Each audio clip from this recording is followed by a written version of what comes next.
नमस्ते साथियों, आज हमें पार्ट 2 जम्मू कश्मीर। देखो, हमने पिछले वीडियो में हमने देखा था कि जम्मू कश्मीर का भूगोल क्या था और जम्मू कश्मीर का इतिहास। लेकिन आज जो हम पढ़ रहे हैं एग्जाम के लिहाज से ज्यादा महत्वपूर्ण यह है कि जम्मू कश्मीर की वर्तमान स्थिति क्या है, जम्मू कश्मीर वर्तमान में क्या है। तो जम्मू कश्मीर की वर्तमान में 5 अगस्त 2019 को अपने देश के गृह मंत्री कौन? गृह मंत्री अमित शाह ने इसमें राज्यसभा में, संसद के 2 सदन में, लोकसभा और राज्यसभा में, तो अमित शाह ने राज्यसभा में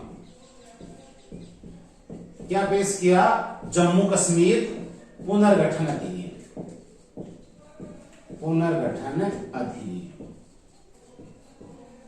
2019।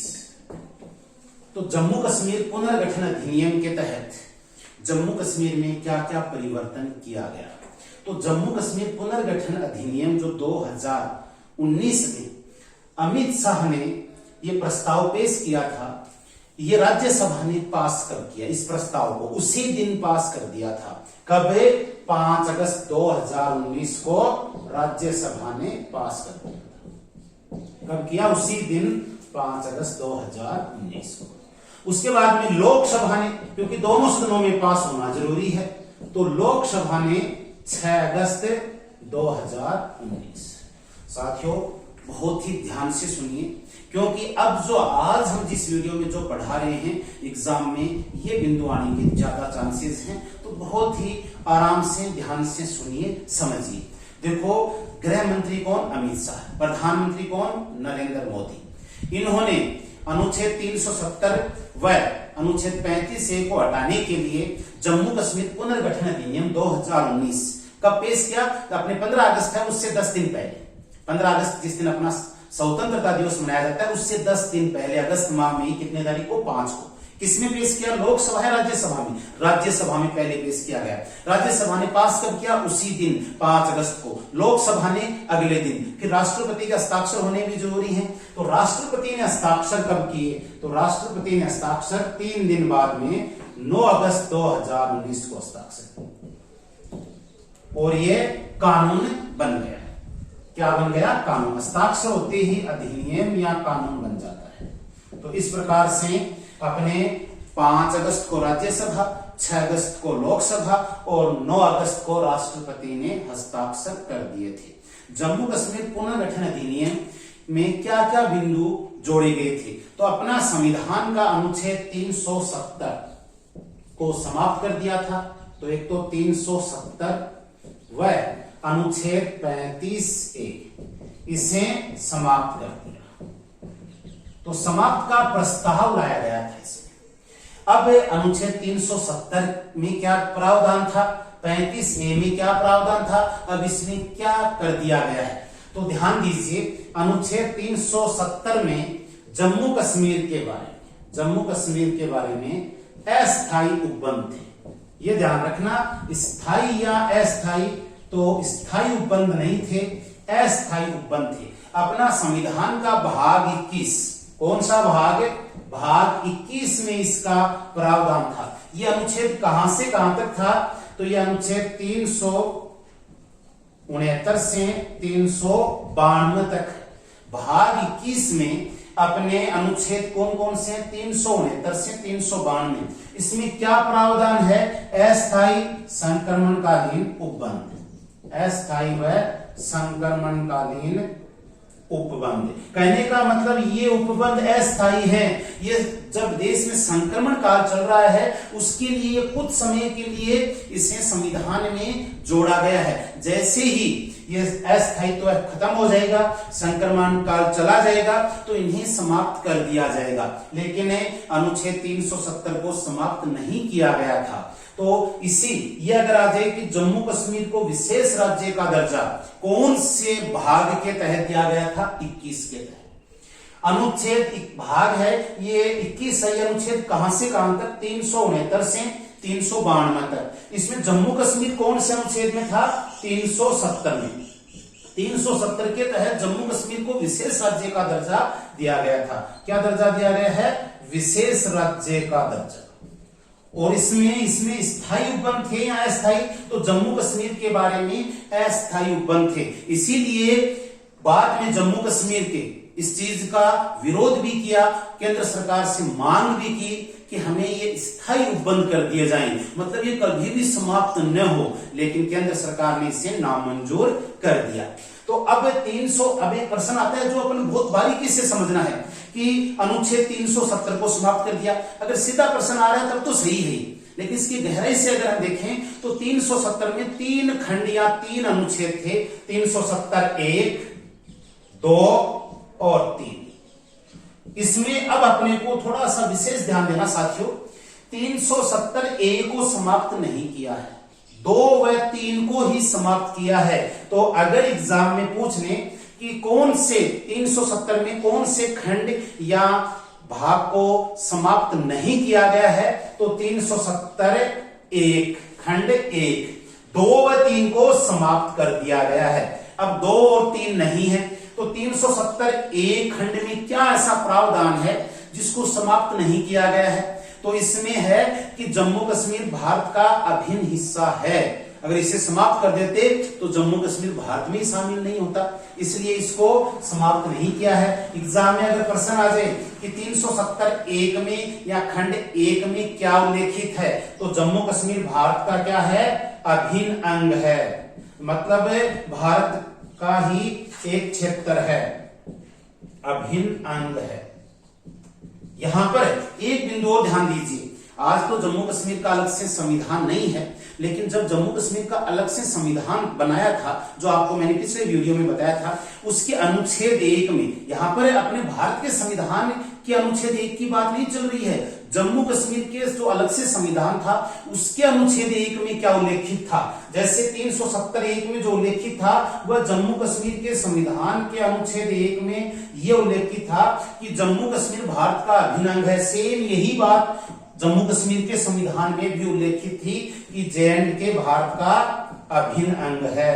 तो यहां पर यह ध्यान रखना है कि अगर भारत का संविधान के बारे में आ जाए तब तो 370 1 में है, और जम्मू कश्मीर के संविधान में आ जाए तो केवल 1 में यह प्रावधान था, क्योंकि अब वहां पर अलग से संविधान नहीं है।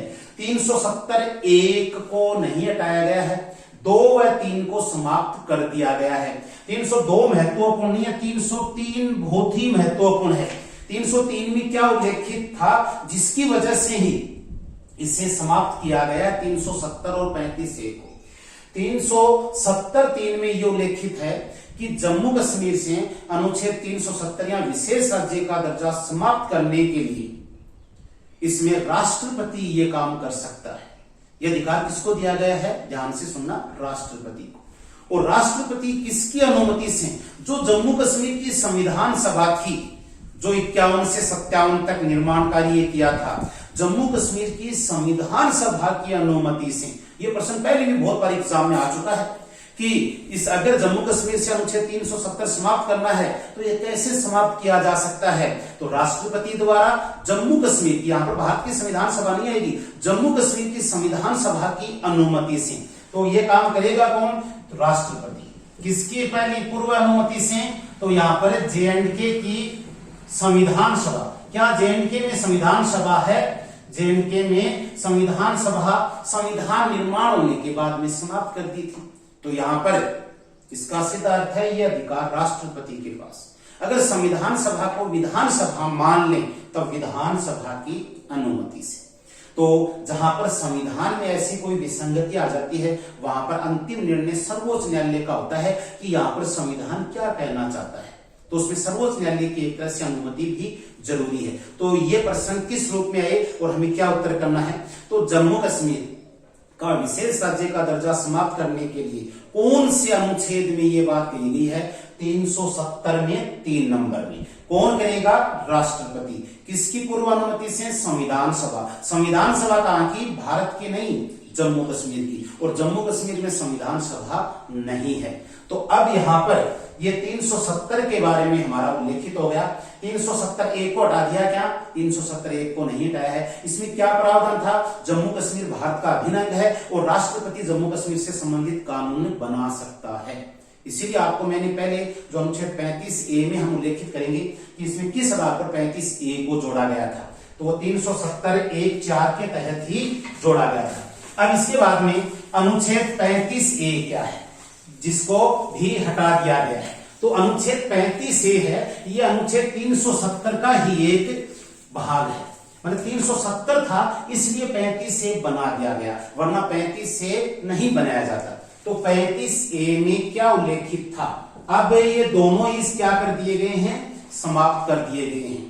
35A में अपने अनुच्छेद 370(1) मैंने आपको बताया था, 370(1) में भी ABCD 4 है। थोड़ा सा गहराई से ध्यान से सुनना। बिल्कुल हमने पढ़ा था 370 में 3 है, 370(1), फिर 2 और 3। 1 और 3 के बारे में आपको विस्तार से बताया। इस 1 में भी ABCD 4 थे, तो इसमें 370(1)D में क्या उल्लेखित था? इसमें यह कहा गया है कि राष्ट्रपति, किसके द्वारा? राष्ट्रपति के द्वारा क्या किया जा सकता है? जम्मू कश्मीर जो राज्य है, JNK राज्य, जो अब तो नहीं है लेकिन उस दौरान जम्मू कश्मीर राज्य के लिए राष्ट्रपति संविधान में क्या कर सकता है? संशोधन या कोई ऐसा अपवाद भी कर सकता है। संशोधन व अपवाद जोड़ सकता है, कर सकता है। ध्यान दीजिए 370 में 1 में D में क्या कहा गया कि ऐसा जम्मू कश्मीर में कोई भी बिंदु जोड़ने के लिए राष्ट्रपति को यह अधिकार है कि यह 370(1)D के तहत उसमें संशोधन या कोई अन्य राज्यों पर लागू नहीं है, यहां पर अपवाद स्वरूप वो बिंदु जोड़ सकता है। इसी के तहत और तत्कालीन राष्ट्रपति डॉक्टर राजेंद्र प्रसाद, जो भारत का प्रथम राष्ट्रपति था, उन्होंने 14 मई 1954 को, कब? 14 मई 1954 को, और जम्मू कश्मीर की नागरिकता से संबंधित, जम्मू कश्मीर की स्थायी नागरिकता का मतलब है जम्मू कश्मीर की नागरिकता किसे मिलेगी, निवासी कौन होगा, नागरिकता की जगह निवासी नाम आ जाए तो भी एक ही बात है। जम्मू कश्मीर की स्थायी नागरिकता से संबंधित प्रावधान जोड़ेगी। और इसमें कौन से अनुच्छेद में? 35A में। इसके तहत क्या जोड़ा गया? 35A। कब जोड़ा गया? 14 मई 1954 को। किसने जोड़ा? डॉक्टर राजेंद्र प्रसाद ने।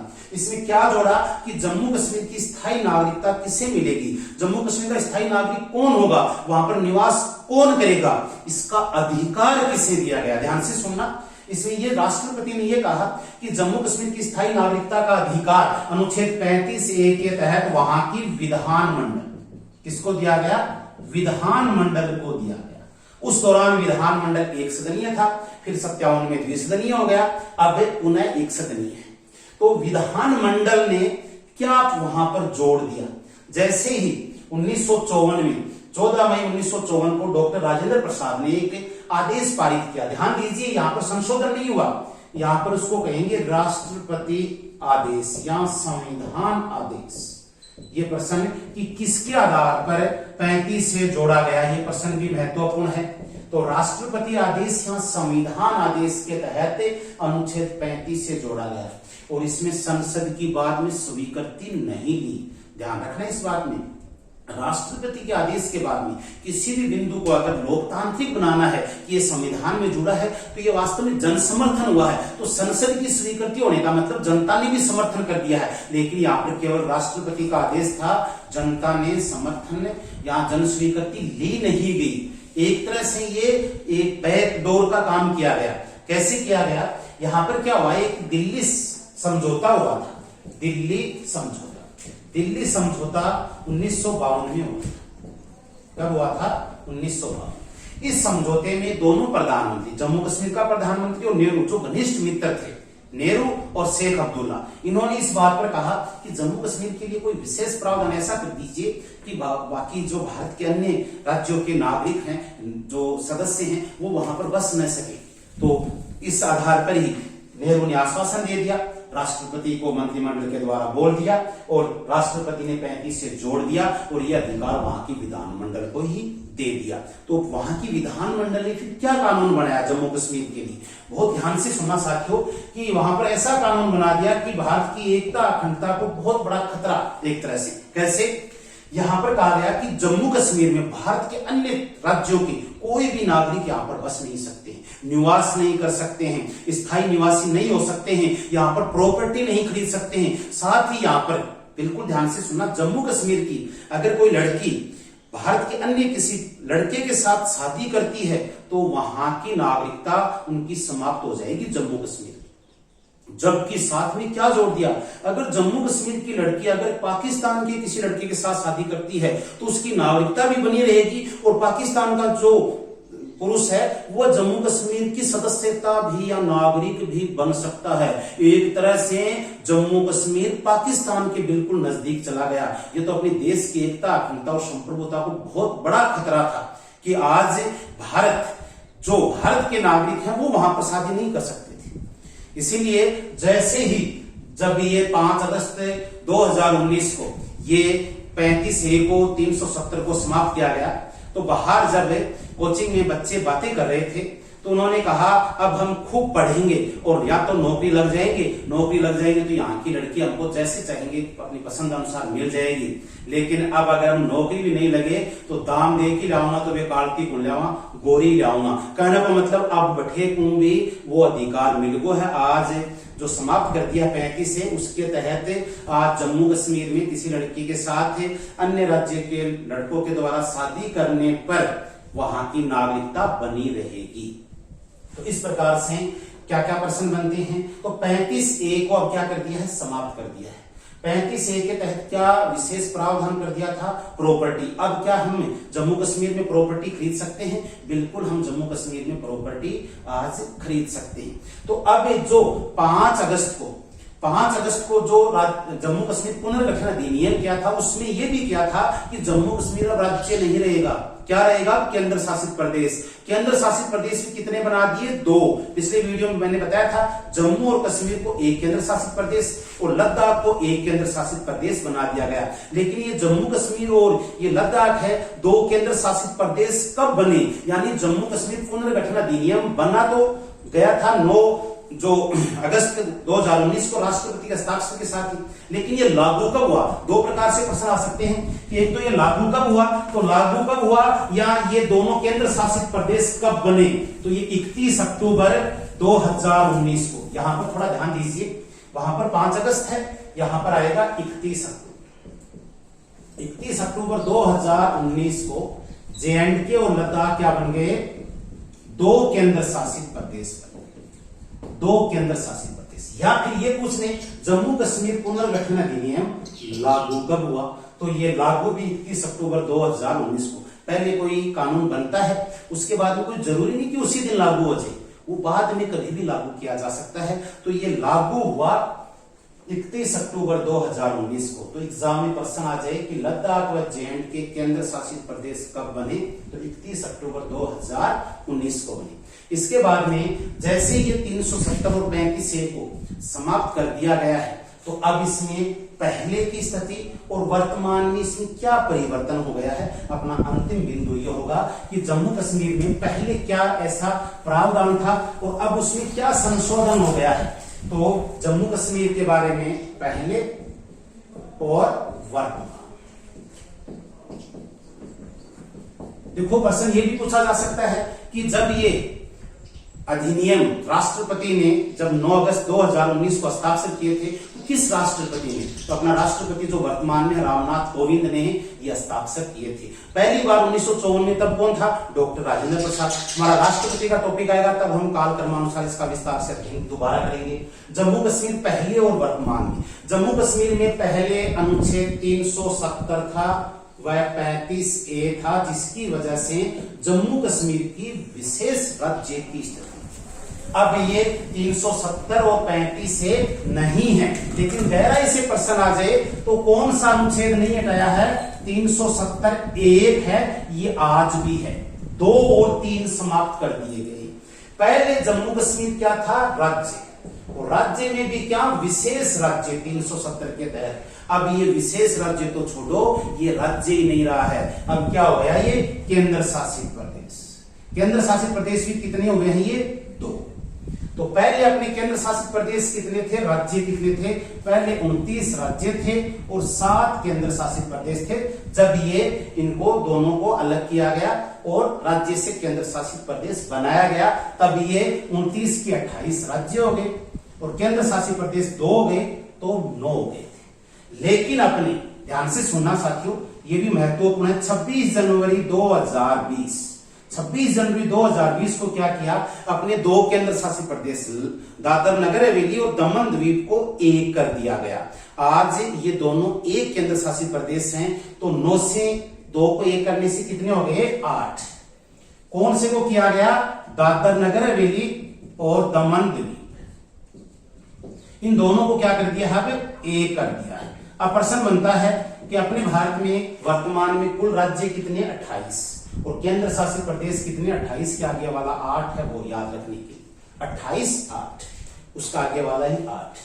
तो पहले की स्थिति में 370 35 से थे, अब इसे समाप्त कर दिया, केवल 1 नंबर रहा है।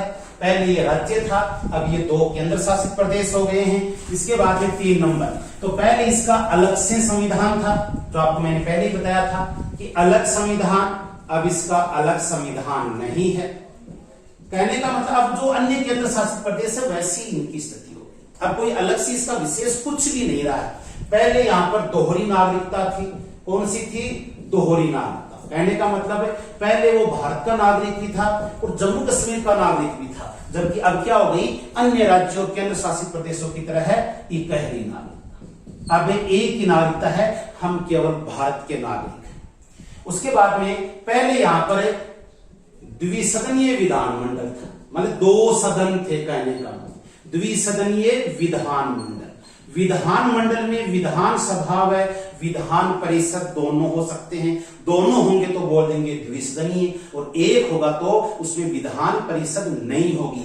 यानी पहले क्या था, विधान परिषद थी, ध्यान से सुनना, पहले या तो द्विसदनीय विधानमंडल या विधान परिषद थी, अब वहां पर एक सदनीय विधानमंडल है। अब क्या है, एक सदनीय विधानमंडल। इसका मतलब अब क्या नहीं है, वहां पर विधानसभा तो है लेकिन विधान परिषद नहीं है। तो अब यहां पर विधान परिषद को समाप्त कब किया गया, बिल्कुल ध्यान से सुनना, 31 अक्टूबर को मैंने बताया था केंद्र शासित प्रदेश में, उसी माह में 18 अक्टूबर को विधान परिषद को समाप्त कर दिया गया था। तो ये थोड़ा अलग से बनता है कि 18 अक्टूबर 31 अक्टूबर को केंद्र शासित प्रदेश बने, उससे पहले 18 अक्टूबर 2019 को विधान परिषद को समाप्त कर दिया।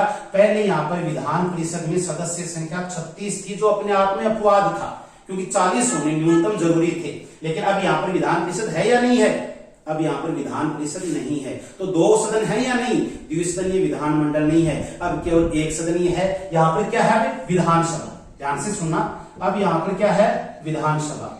क्या लद्दाख में भी विधानसभा है क्या, लद्दाख में विधानसभा नहीं। इसका मतलब है अपने कुल 8 केंद्र शासित प्रदेशों में से 3 केंद्र शासित प्रदेशों में अब विधानसभाएं हैं। कौन कौन से, 2 तो पहले थी, दिल्ली और पुडुचेरी, और अब यहाँ पर जम्मू कश्मीर भी है, क्योंकि लद्दाख में विधानसभा नहीं है। यहाँ की विधानसभा में अब सदस्य संख्या कितनी, तो पहले 107, लेकिन पुनर्निर्वाचन के बाद में, पुनर्गठन के बाद में 114। तो वर्तमान में कितनी सदस्य संख्या है विधानसभा में, 114 सदस्य संख्या। इसके बाद में जम्मू कश्मीर में पहले, बिल्कुल ध्यान से सुना, इसके बारे में आप थोड़ा अपोजिट सोच सकते हो कि अल्पसंख्यकों को आरक्षण नहीं था, ध्यान से सुनना, अल्पसंख्यकों को क्या नहीं था, आरक्षण नहीं था, और अब अल्पसंख्यकों को आरक्षण है। पहले जम्मू कश्मीर में जो विधानसभा थी उसका कार्यकाल कितना वर्ष था, 6 वर्ष, जो सबसे हटकर था 6 वर्ष। अब अन्य राज्यों की तरह, केंद्र शासित प्रदेशों की तरह कितना है, 5 वर्ष। अब कितना है, 5 वर्ष। पहले यहां पर जम्मू कश्मीर में कोई भी संसद के द्वारा कोई कानून बनाया जाता था ध्यान से सुनना, संसद के द्वारा जो भी कानून बनाया जाता था वह जम्मू कश्मीर के विधान मंडल की अनुमति से जम्मू कश्मीर पर लागू हो सकता था, लेकिन अब ऐसा नहीं है। पहले 3 बिंदु ऐसे थे, उसमें वहां की विधान मंडल की अनुमति की आवश्यकता नहीं थी। तो एक तो रक्षा से संबंधित मामला, एक विदेश से संबंधित और एक संचार। रक्षा, विदेश व संचार, ध्यान दीजिए, रक्षा, विदेश और संचार तीनों महत्वपूर्ण है। तो अगर इससे संबंधित कोई मामला था तब तो जम्मू कश्मीर में लागू सीधा हो जाता था। इसके अलावा अगर कोई भी कानून संसद ने बनाया है तो वह जम्मू कश्मीर पर लागू सीधे नहीं होता था। तो फिर कैसे होता था, ये प्रश्न पूछ सकते हैं। वहां के विधान मंडल की अनुमति से ही हो सकता था, इसीलिए वहां पर सूचना का अधिकार पहले नहीं था। आरटीआई जिसको बोलते हैं, राइट टू इंफॉर्मेशन, आरटीआई वहां पर लागू पहले नहीं थी। अब तो सब बिंदु लागू हो गए हैं। अब तो भारत की संसद कोई भी कानून बनाएगी वो उनके ऊपर भी सीधा लागू होगा, कोई अनुमति की आवश्यकता नहीं है। पहले केग है, ये भी वहां पर लागू नहीं था। पहले अपने अनुच्छेद 352 में सशस्त्र विद्रोह है, वो भी वहां पर सीधे लागू नहीं होता था। युद्ध व भारी आक्रमण सीधे था क्योंकि वो रक्षा का मामला था, लेकिन सशस्त्र तो आंतरिक रूप में हो सकता है, इसलिए सशस्त्र विद्रोह है। 356 जो राष्ट्रपति शासन है वो भी वहां के राज्यपाल की अनुमति से ही, इसलिए वहां पर पहले राज्यपाल शासन लगता था 6 माह तक।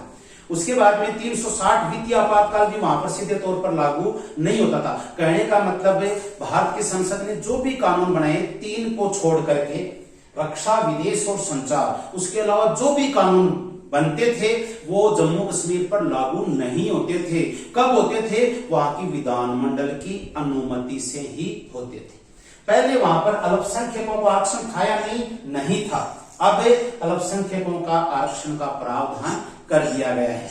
तो इस प्रकार से अपने को शॉर्ट में इतना याद कर लीजिए कि जब 370 था और 35A था तब वहां की विशेष स्थिति थी। आज अन्य केंद्र शासित प्रदेशों के जैसी ही जम्मू कश्मीर की स्थिति है। एक बिंदु में जरूर जम्मू कश्मीर अलग है, ध्यान से सुनना। कैसे अलग है, दिल्ली और पुडुचेरी में विधानसभा है। दिल्ली और पुडुचेरी में विधानसभा तो वहां पर मुख्यमंत्री होता है और वहां पर मुख्यमंत्री की नियुक्ति, दिल्ली और पुडुचेरी में मुख्यमंत्री की नियुक्ति कौन करता है, राष्ट्रपति करता है, न कि उपराज्यपाल। ध्यान से सुनना, कौन नियुक्ति करता है, राष्ट्रपति। लेकिन जम्मू कश्मीर में जैसे मुख्यमंत्री है उनकी नियुक्ति के लिए राष्ट्रपति का प्रावधान नहीं है। जम्मू कश्मीर में मुख्यमंत्री की नियुक्ति कौन करेगा, जम्मू कश्मीर में मुख्यमंत्री की नियुक्ति उपराज्यपाल करेगा। कौन करेगा, उपराज्यपाल। ध्यान रखना इस बात को। जबकि दिल्ली और पुडुचेरी में मुख्यमंत्री की नियुक्ति कौन करता है, वहां पर राष्ट्रपति करता है। इसके बाद में पहले जम्मू कश्मीर में क्या था, स्वाभाविक सी बात है, राज्यपाल था। अब यहाँ पर उपराज्यपाल हो गया। जम्मू कश्मीर के लिए अलग से उपराज्यपाल है और लद्दाख के लिए अलग से उपराज्यपाल है। तो जम्मू कश्मीर का राज्यपाल और लद्दाख के राज्यपाल ये कौन है, ये भी करंट का प्रश्न है, एग्जाम में पूछ सकते हैं। तो जम्मू कश्मीर में 2 राज्यपाल उपराज्यपाल हो चुके हैं। तो पहला उपराज्यपाल कौन था, तो गिरिजा प्रसाद मुर्मू। गिरिजा प्रसाद मुर्मू पहला उपराज्यपाल बनाया गया था। लेकिन अब कौन है, वर्तमान पूछने, वर्तमान में कौन है, तो मनोज सिन्हा, जो पहले केंद्रीय मंत्री था, मनोज सिन्हा है, ये वर्तमान में जम्मू कश्मीर का उपराज्यपाल है। तो अब लद्दाख का कौन है, तो लद्दाख का उपराज्यपाल वर्तमान में है राधाकृष्ण माथुर। राधाकृष्ण माथुर। तो ये करंट का प्रश्न हो गए हैं कि वहां पर अब उपराज्यपाल है, तो उपराज्यपाल किसे बनाया गया है, ये भी पूछ सकते हैं। पहला उपराज्यपाल जम्मू कश्मीर में, क्योंकि अब दूसरा बन चुका है वहां पर, लद्दाख में तो यही चल रहा है, राधाकृष्ण माथुर। इन उपराज्यपाल की नियुक्ति तो पहले हम पढ़ चुके हैं, हमें पता है कि कोई भी ऐसी नियुक्ति है वह यहाँ पर कौन करता है, राज्यपाल, उपराज्यपाल की राष्ट्रपति। तो इनकी नियुक्ति कौन करता है, राष्ट्रपति। तो हमारा जम्मू कश्मीर से संबंधित वर्तमान स्थिति क्या है, इसके बारे में हम इस वीडियो में उल्लेखित कर चुके हैं। एक बार हम 2 मिनट के लिए पहला वीडियो और इस वीडियो दोनों का रिवीजन करते हैं। देखो, जम्मू कश्मीर की भौगोलिक स्थिति आपको मैंने बताया था, जम्मू कश्मीर लद्दाख पहले एक ही था, अब दोनों को अलग अलग कर दिया है। लद्दाख अलग हो गया है, जम्मू कश्मीर अलग हो गया है। जम्मू में हिंदू, कश्मीर में मुस्लिम, लद्दाख में बौद्ध धर्म के लोग ज्यादा रहते थे। इसमें लद्दाख है वो केंद्र शासित प्रदेशों में क्षेत्रफल के आधार पर सबसे बड़ा है, लेकिन वहां पर पहाड़ी एरिया है, जनसंख्या सबसे कम है, क्योंकि वहां पर रहने के लिए ऐसी जगह नहीं है कि आदमी आसानी से रह सकता है, दुर्गम स्थल है वो, बहुत ही पहाड़ी एरिया। सर्दियों में तो माइनस टेम्परेचर में, करगिल में तो -40 तक टेम्परेचर वहां पर चला जाता है। इसके बाद में इतिहास में मैंने बताया था कि जम्मू कश्मीर है, वहां पर राजा हरि सिंह था, उन्होंने विलय पत्र पर हस्ताक्षर कर किए 26 अक्टूबर 1947 को। उसके बाद में वहां की संविधान सभा ने, जम्मू कश्मीर संविधान सभा ने कार्य का प्रारंभ किया, तो वहां की संविधान सभा ने 21 अक्टूबर 1951 से प्रारंभ किया और वह बनकर तैयार हो गया 17 नवंबर 1956 और अपने भारत की तरह ही 26 जनवरी 1957 को जम्मू कश्मीर का संविधान लागू हो गया था। जम्मू कश्मीर में 370 और 35A के तहत जम्मू कश्मीर की विशेष स्थिति थी और जम्मू कश्मीर में जो दिल्ली समझौते के तहत 14 मई 1954 को राष्ट्रपति ने एक आदेश पारित किया और वो आदेश के तहत अनुच्छेद 35A को जोड़ दिया, जिसमें जम्मू कश्मीर की स्थायी निवासी या स्थायी सदस्यता के बारे में वहां के विधानमंडल को अधिकार दे दिया। लेकिन 5 अगस्त 2019 को और अपने गृह मंत्री अमित शाह ने राज्यसभा में प्रस्ताव पास किया, राज्यसभा में उसी दिन पास हो गया 5 अगस्त को, 6 अगस्त को लोकसभा में हो गया, 9 अगस्त को राष्ट्रपति ने हस्ताक्षर कर दिए और 31 अक्टूबर 2019 को जम्मू कश्मीर राज्य में रह करके 2 केंद्र शासित प्रदेशों में बंट गया, जम्मू कश्मीर और लद्दाख। इन दोनों की राजधानियां लद्दाख, लेह लद्दाख, तो इसलिए करगिल किसमें है? लद्दाख में। इसके बाद में वर्तमान में क्या है? तो वर्तमान में अन्य कोई भी विशेष सुविधा जम्मू कश्मीर को नहीं है, न आज अलग से संविधान है, न दोहरी नागरिकता है।